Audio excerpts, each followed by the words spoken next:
షాద్ నగర్ వైపు ఉన్న మన స్వర్గసీమ వెంచర్ లో ప్లాట్లు కొన్న వాళ్ళంతా సంతోషంగా ఉన్నారు. ఒక్కసారి విజిట్ చేయండి. ఇట్లా భయం.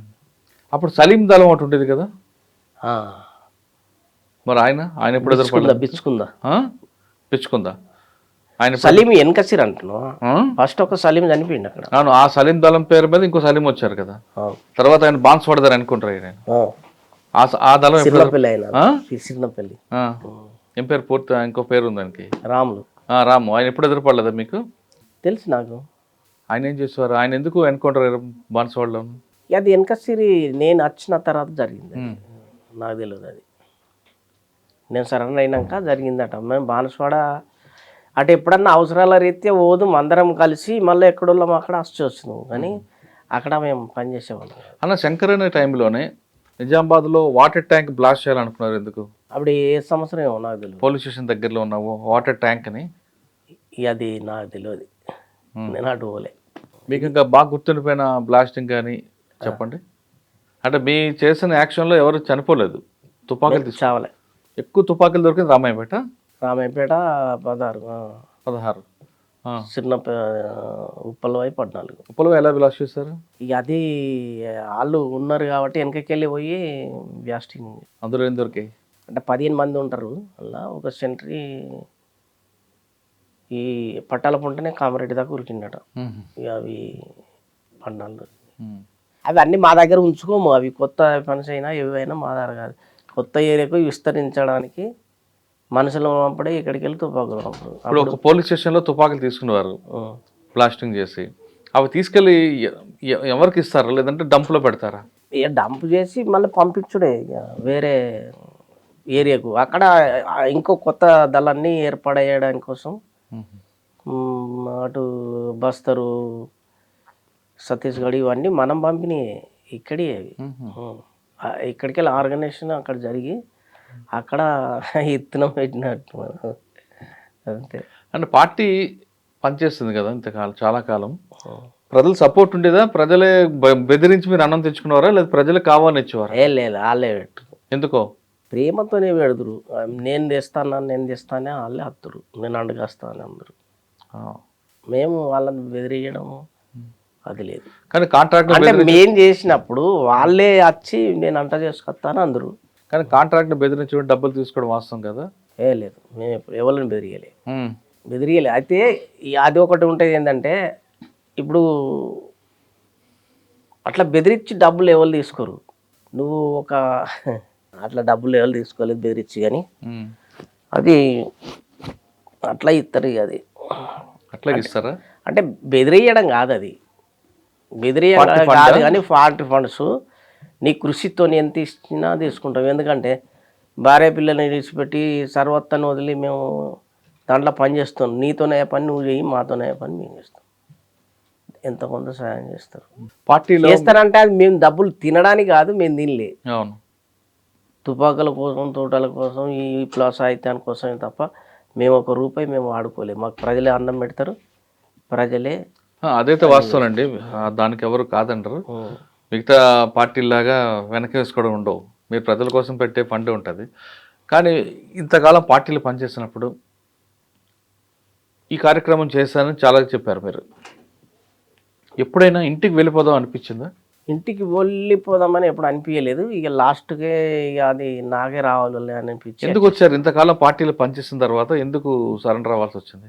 అంటే ప్రభుత్వ పథకాలకు వచ్చారా? ఈ పథకాల కంటే అప్పుడు సరెండర్ పాలసీ ఉంటుంది కదా. సరెండర్ ఫాల్స్ ఉన్నది, అది ఆ ఫాల్స్ కూడా ఉన్నది. మేము రావాలనిపించి ఆ పిలుపు మేరకే వచ్చినాము. కాకపోతే మాకేమి ఇవ్వలేదు. ఏ పిలుపు మేరకు? ఇప్పుడు ఏమి ఇవ్వలేము. సరెండర్ పాలసీ మీద వచ్చారు, మాకేమి ఇవ్వలేదు. ఎవరి దగ్గర అప్పుడు వచ్చారు? అప్పుడు 90లో రామారావు ఉండే. రామారావు గారు అంటే కరీంనగర్లో లొంగిపోయారా? కరీంనగర్ తర్వాత మీరు రావాల్సింది రాలేదు? ప్రభుత్వం ఇవ్వాల్సింది రాలేదు సార్. ఆ రోజు ఏమి ఇచ్చింది ప్రభుత్వం? ఇప్పుడు అందరికీ ఇచ్చిరు కదా, ఈ రివార్డు, ల్యాండ్, ప్లాటు ఇవన్నీ ఇచ్చిరు సార్. మాకు మాత్రం ఏమి ఇవ్వలేదు. వారు అడిగారు కలెక్టర్ గారికి కానీ ఎస్పీ గారికి కానీ? అప్పట్లో అడిగారంటే మేము మాకు అవి తెలియదు. ఆ జియో కాఫీలు కూడా తెలియదు మాకు. మొన్న ఇచ్చిండు జియో కాఫీలు ఉన్నాయి నా దగ్గర ఇప్పుడు. మరి అడిగారా కలెక్టర్ గారికి? అడిగినాం. ఏమంటారు? అడిగితే వాళ్ళు రాస్తారు, మళ్ళీ మండల ఎంఆర్ఓ ఆఫీస్కి పంపిస్తారు. ల్యాండ్ ఉంటే ఇవ్వాలి అని అంటారు. ఇక్కడ ఏం చేస్తారు, ల్యాండ్ లేదంటారు. మాకు ఎన్నిసార్లు పోయినా ల్యాండ్ లేదన్నాడు సార్. పరంపోకు ల్యాండే లేదన్నారు, ప్రభుత్వ భూమి లేదన్నారు. ఇప్పుడు భూమి ఉంది, మా దొరలో పోయినట్టునే ఉన్నది అది. అన్న మీరు పార్టీలో ఉన్నప్పుడు కరెంటు సంబంధం లేకుండా సూర్యుడిని చంద్రుడిని నమ్ముకొని మీరు అడవిలో ఉన్నారు, సార్. అంతే కదా? ఆదివాసులు పెట్టిన ఇలా గిరిజలు పెట్టిన అన్నం తింటూ బతికారు. ఒకవైపు పోలీసులు, ఒకవైపు మూగుజీవులు, ఎవరు ఎటువైపు నుంచి వస్తారా అని భయంతోనే ఉన్నారు. అంత స్వచ్ఛమైన గాలి, చాలా చక్కటి జీవితం, ప్రశాంత వాతావరణం. ఆ వాతావరణం నుంచి సరెండర్ అయిపోయిన తర్వాత ఇక్కడ మనుషులు, ఇక్కడ వాతావరణం, ఈ ప్రపంచం చూసి ఏమనిపించింది మీకు? అక్కడ స్వచ్ఛంగా ఉంటుంది, అక్కడ అంత ఏదైనా సరే. ఇక అక్కడ ఏంటంటే ఇక కొంచెం అక్కడ మేము మంచిగానే ఉన్నాం సార్. ఇక్కడ రాగానే ఇక్కడ ఇదొక ప్రపంచం కదా. ఇది విచ్చలవిడిగా ఇష్టం వచ్చింది తినచ్చు, ఇష్టం వచ్చింది తాగి ఇట్లా చేస్తారంట. అంటే అక్కడ అక్కడ క్రమశిక్షణగా ఉండడమే. పార్టీ క్రమశిక్షణకు ఉల్లంఘిస్తే బాగుండదు కదా. ఉదాహరణకు మద్యం తాగిరు అనుకో, నడుతుందా? నడదు. యువతకి వచ్చినాక ఇది తాగు, నువ్వు ఏమైనా చేసుకో, ఎవరి ఉంటుంది. ఒకళ్ళు తప్పు చేస్తే పార్టీ అంతటికి వస్తుంది. కాబట్టి మేము అట్లా అక్కడ క్రమశిక్షణ కాకుండా క్రమశిక్షణతో పాటు ఒక మనిషిని నమ్మే అవకాశాలు ఉన్నాయి. ఇక్కడ ఎవరు నమ్మాలో ఎవరు నమ్మకూడదో తెలియదు కదా. ఇక్కడ తెలియదు. మరి కొంచెం ఇబ్బంది పడ్డారు ఫస్ట్లో? మొదట్లో కాదు, మా దగ్గర చాలా ఇది ఉండే, జనశక్తి, పీపుల్స్ వారు, ప్రజలు, పోలీసులు, వీళ్ళందరికీ తట్టుకొని గ్రామంలో ఉంటున్నాం మేము. ఎలాంటి తప్పులు చేయకుండా డబ్బులు సంపాదించుకుంటే ఎన్నో కోట్లు అవుతుండే మాకు. ఇవాళ ఆటో నడిపించుకొని బతకాల్సి వస్తుంది. సాధారణంగా మాజీ నక్సలైట్లు అందరూ కూడా సెటిల్మెంట్ చేస్తావా, మీరేంటి ఆటో నడుపుకుని బతుకుతున్నారు? మేము చేయలేదు అట్లా. సెటిల్మెంట్లు మనం చేయడం అది ఎన్ని రోజులు చేస్తాం. ఇవాళ చేస్తాం, మళ్ళీ రేపేం చేస్తావు. అట్లా మాకు ఈ బతకడమే ఇది మంచిది. సెటిల్మెంట్లు ఏముంది కన్నా చేయొచ్చు. ఒక 10 పంచాయతీలు చేస్తే 10 మందితో నీ వ్యతిరేకత ఏర్పడుతుంది తప్ప నీకు మంచితనం జరగదు. ఇద్దరికి న్యాయం చేయాలనుకుంటాం, ఇద్దరికి న్యాయమే చేస్తావు, కానీ ఒకళ్ళకు వ్యతిరేకం అయినట్టు అవుతుంది అన్నట్టు. కరెక్టే. మరి మీకు ప్రభుత్వం నుంచి రావాల్సిన పథకాలు రాలేదు. ఆటో నడుపుకొని జీవం ఎలా, కుటుంబాన్ని ఎలా పోషిస్తున్నారు? ఒక ఆటో సరిపోదు కదా దాని మీద? దాని మీద నేను నడుపుతుంది సార్. కావాలంటే మీరు అది కూడా సెకండ్ హ్యాండ్ ఆటో తీసుకుని నడిపిస్తుంటున్నాం. అంటే బయటకు వచ్చిన తర్వాత దగ్గర నుండి ఆటో నడుపుతున్నారా? అక్కడ ల్యాండ్ చేసిన సార్, ఇది ఒక తట పరంపోగు ఉంటే దున్నుకొని చేసిన, వ్యవసాయం చేసిన. అయితే దాని పక్క పొంటి మా దొరది ఉంది భూమి. అయితే ఇది నాది అని చెప్పి అమ్ముకున్నాడు ఆయన. ఇప్పుడు నాకు పట్టా ఉన్నది, అది రైతు బంధు వస్తుంది, మోదీ పైసలు వస్తున్నాయి, అన్నీ వస్తుంది. ఎవరు మీకు? ల్యాండ్ లేదు. కొంతకాలం చెన్నై కూడా వెళ్ళారు కదా మీరు? చెన్నైలో పనిచేసిన. ఎందుకు? మెట్రో రైల్ ప్రాజెక్ట్లో అపోన్స్ కంపెనీలో పనిచేసినాను. ఇదే పని చేయడానికి పోయినా సార్. సాధారణంగా మాజీ నక్సలైట్లు కొంతమంది 2 రకాలు వాడుకుంటారు. కొంతమంది పోలీసులు మీకు వాడుకుంటారు సమాచారం కోసం. రెండోది నయీం లాంటి వ్యక్తులు వాడుకుంటారు. వీళ్ళిద్దరూ మీకు ఎప్పుడైనా దగ్గరికి అయ్యారా? లేదు, నేను ఎప్పుడు కానీ పోలీసు వాళ్ళకి దగ్గర లేను. నయీము నేను అడిగిన, అక్కడ అడిగితే ఏమన్నారంటే నువ్వు పోలీసు వాళ్ళకి దగ్గర ఉండవట కదా నాయ అన్నారు. ఎవరు? ఈ ప్లాట్ గురించి, దాని గురించి కొందరికి హోమ్ గార్డ్ ఇచ్చిర్రు, ప్లాట్ ఇచ్చిర్రు, ల్యాండ్ ఇచ్చి, అవన్నీ ఉంటాయి కదా. ఇస్తా అడిగితే నువ్వు మా పోలీసు వాళ్ళకి దగ్గర ఉండవట కదా నాయ అని అంటారు. దగ్గరుంటే భూమి ఇది అంటే దగ్గర ఉన్న వాళ్ళకే ఇచ్చిర్రు అన్నట్టు లెక్క. కానీ నయీం లాంటి వాళ్ళ వ్యక్తులు ఎప్పుడు ఎదురుపడ్డారు మీకు? జైల్లో ఉన్నప్పుడు చూసిన సార్. ఎక్కడ జైల్లో కూడా ఉన్నారు మీరు? నేను లేను, ఇక మా వాళ్ళు ఉండ్రి అలా జైల్లో. ఏ జైలు? ముసిరాబాద్లో. అప్పుడు చూసిన నేను. ఏమంటాడు? పటేల్ సుధాకర్ రెడ్డి ఆయన వాళ్ళు ఉండ్రి, వీళ్ళందరూ మా వాళ్ళు. అంటే పటేల్ సుధాకర్ రెడ్డి అన్న జైల్లో ఉన్నప్పుడు మీరు వచ్చారా ములాఖత్కా? ఎందుకు? అంటే ఆయన కోసం కాదు, మా వాళ్ళు ఉంటారు, మా బామ్మర్ది గిట్ట ఉన్నారు. సుధాకర్ రెడ్డి అంతా మీ అనుబంధం ఏంటి? నాకు ఆయన తెలియదు. అప్పటికి ములాఖత్ వచ్చిందంటే ఆయన కూడా వచ్చి చేసి. అప్పుడు లోపల ఉన్నారా బయట పార్టీ గురించి అడగలేదు ఆయన? ఇక మనోడు వచ్చిండు అని చెప్పిరన్నట్టు అంతే. అందుకని ఆయన కూడా వచ్చిన చూద్దాం అని. అట్లా నయ్యం వాడి మాట్లాడారు మీతో? నయమేం మాట్లాడలేదు, ఎట్లా కూర్చున్నారు, అందరు కూర్చున్నారు. ఎట్లా ఆయన ఇక మా ఊరోళ్ళు ఉన్నారు సార్. అప్పుడు కొంతమంది మిలిటెంట్స్ వాళ్ళు వీళ్ళు కేసులు పడ్డాయి. మూల కథ వచ్చింది నేను అట్లా.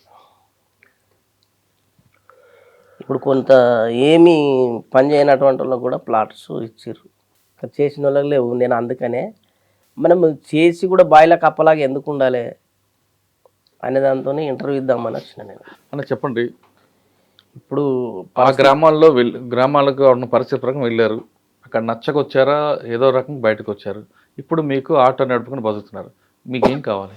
మాకు ప్రభుత్వం నుండి ఆర్థిక సాయం చేస్తే బాగుంటుంది సార్. ల్యాండ్ కానీ ప్లాట్ కానీ ఇవన్నీ జీవో కాపీలు ఉన్నాయి, లీటర్లు కూడా ఇచ్చిర్రు. ఆ లీటర్ల వరకే మిగిలిపోయింది సార్.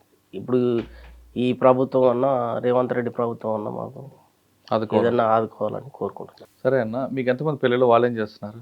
2 పిల్లలు, 2 కూతుళ్ళే. ఒకళ్ళు పీజీ చేసిర్రు, ఒకళ్ళు డిగ్రీ చేస్తారు. ఇప్పుడు ఇంటర్ అయిపోయింది. మరి మీకు మీ సాఫ్ట్వేర్ పార్టీ నుంచా బయటకు వచ్చాక ఏంటి పెళ్ళి? బయటకు వచ్చినాకనే. పార్టీలో ఎవరు పరిచయం లేదా? లేదు లేదు సార్. అప్పుడు చేసుకోమన్నారు కానీ నేను చేసుకోలేదు. అంటే ప్రభుత్వం ఆదుకోవాలి మీకు ఏదో రకంగా, ఆర్థికంగా కానీ భూమి కానీ.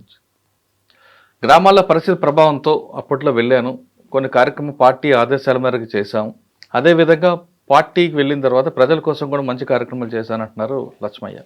ఆయన చెప్తున్నట్లుగా కొన్ని పరిస్థితుల ప్రభావంతో బయటకు వచ్చాను, కానీ ఇక్కడ ఆర్థిక పరిస్థితి బాగాలేదు, ఇప్పటికైనా కొన్ని ప్రభుత్వాలు, ముఖ్యంగా రేవంత్ రెడ్డి గారి ప్రభుత్వం మనం ఆదుకోవాలి, భూమి కానీ లేదా కనీసం ఆర్థికంగా ఆదుకుంటే పిల్లలతో నేను బతకడానికి ముందుకు వెళ్తానంటూ మలయాళ లక్ష్మయ్య కోరుతున్నారు. ఇది ఈ వారం మలయాళ లక్ష్మయ్య అలియాస్ దేవాన్ని ఎక్స్క్లూజివ్ ఇంటర్వ్యూ. వచ్చే వారం మరొక ఇష్టం మళ్ళీ కలుద్దాం. అంతవరకు నమస్తే, థ్యాంక్ యూ అన్న, థ్యాంక్ యూ వెరీ మచ్. ఈ కార్యక్రమం ముఖ్య ఉద్దేశం అప్పట్లో సంఘటనలు, అప్పట్లో జరిగిన అన్నీ కూడా నెక్స్ట్ భావితరానికి తెలియడానికి చేస్తున్న కార్యక్రమం తప్ప ఎవరిని ప్రోత్సహించి పార్టీలో వెళ్ళమని కానీ, లేదు పార్టీని కించపరిచే విధంగా, పార్టీ యొక్క రహస్యాలు చెప్పే విధంగా పార్టీని నష్టపరచాలని కానీ ఈ ఎవ్వరికి ఉద్దేశం కాదు. ఇది కేవలం గత చరిత్రని భావితరాలు చెప్పాలని చేసే కార్యక్రమం మాత్రమే కానీ అందరూ భావించాలని కోరుతున్నాం. థ్యాంక్ యూ, థ్యాంక్ యూ, నమస్తే. Thank you. నిజంగా ప్రస్తుతం ఉన్నటువంటి సమాజం దేనికి ప్రయారిటీ ఇస్తుంది? ఆర్థిక సంబంధాల చుట్టూ మాత్రమే తిరుగుతోంది. మళ్ళీ ఎన్నికలంగానే చాలా విరక్తి కలుగుతాను. మంచి అనిపిస్తుంది కదా, లేడీస్ కూడా ఛాలెంజింగ్ జాబ్స్ చేసినప్పుడు చాలా బాగుంటది. ఫుడ్ డెలివరీ ఇవ్వటానికి వెళ్ళినటువంటి డెలివరీ బాయ్ అనిల్ పై కళ్ళ ముందు